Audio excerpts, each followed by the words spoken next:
Hey boys and girls, Mr. Harris here. I'm going to try to get you guys through the topic 14, lesson 1. And today we're going to start with that very first sheet that should be in your packet. And it's going to look like this. I am not going to do this top part up here where it says another example. I want you to do that one on your own because it's pretty self-explanatory. I am going to start at guided practice. And I'm going to start you at number 1 right there. And number 1 reads, Rudy's rule is add 2. He started with 4 and wrote the numbers below. Which number does not belong to Rudy's pattern? Explain. Well, the rule is add 2, right? So that basically means plus 2. So Rudy started with 4 and he added 2 to get 6 and then 8 and then 9. 9, wait a minute. 8 plus 2 isn't 9, is it? No, 8 plus 2 is 10. So which number does not belong?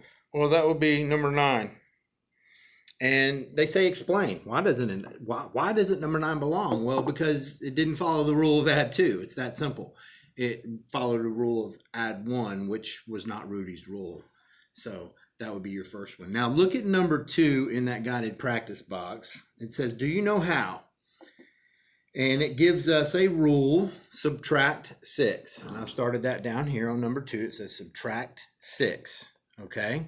And the first number they give us a series of numbers where they subtract 6 all the way down to 24. And so our first number we have to start with is 24. So we'll start with 24 minus 6. And this one's going to call for a little bit of regrouping, which means that I'm going to have to borrow from my 2. And then 14 minus 6 is going to be 8. And then bring my 1 down. My next number is 18. Okay. I would continue subtracting 6 until I get to the final number. All right. Let's look at our next part, the independent practice. We're going to start with number 3. And the directions are, for 3 through 6, continue each pattern. Describe a feature of each pattern. And so our first rule is subtract 3. Get my board ready so you guys can see it. And they give us a series of numbers. The first number we have to work with. Tanya McLean, can you please come to the office? Hope that makes you feel like you're at school. They still interrupt us, even when we don't have students here. All right. Here we go. Number 57 is the first number they're going to give us. All right. And our rule there is to subtract 3. All right. Well, that was pretty simple, right? 57, subtract 3. It'd just be minus 3. 7 minus 3 is 4. And then I'll bring my 5 down. Okay. And I'll have to do it one more time. So it's 54 minus 3. 4 minus 3 is 1. Bring my 5 down. So my next 2 numbers to continue that pattern would be 54 and then 51. Let's take a look at the next ones. I'm going to leave the rest of those for you guys to do on your own. Let's take a look at for 7 through 12. Use the rule to generate each pattern. All right. Use the rule. Well, on number 7, that's the only one I'm going to show you how to do. Number 7, they're telling us that we have to subtract 10. Subtract 10. Pretty simple. I love subtracting by tens. It's really easy. This particular one is super easy too. All right. They give us these. So it looks something like this. Well, if I'm going to take a 10 away from 90, 9 minus 1 is 8, right? Pretty simple. And then I'm going to take another 10 from 80. 8 minus 1 is 7. And then add my 0 for my 10. All right. The rest of those problems, they give you the same rules. You're either adding a number or you're taking away a number and continuing the pattern. None of this is real complicated. You just might have to do a little bit of math here and there. All right. And make sure you show your work. All right. Let's take a look at the next page. This is going to be our problem solving. All right, it looks like this. I am not going to do any of these on here, but I am going to kind of give you some direction on there. I want you to look at number 14.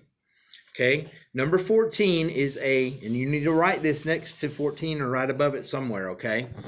Number 14 is a two-step problem, and it involves multiplication, okay? So you're going to have to do some work there. There's some basic facts, and then there's some other multiplication using larger numbers. You need to make sure that you use your strategies. Remember our little box method, where you basically, it's the distributive property. You kind of split your numbers off like this and perform your multiplication with smaller numbers, and then add them all up at the back when you're done with it.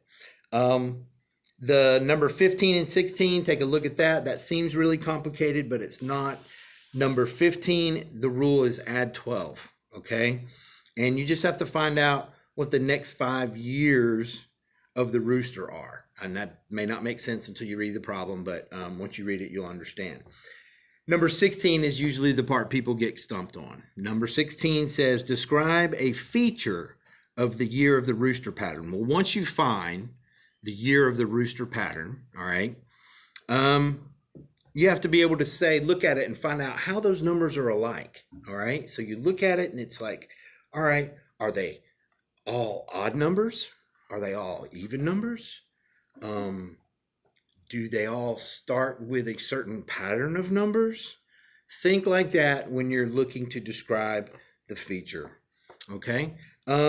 So that's it. It's not a very complicated lesson. You guys have the key in your packets, but don't look at the key. Don't look at the key first. Only do that if you need to. Okay. When you get done with it, have your parents or take a picture of it, and you can send that to us. You can post it up on the Microsoft Teams website, and show us that way. That way we can help you and get a grade and give you that math grade.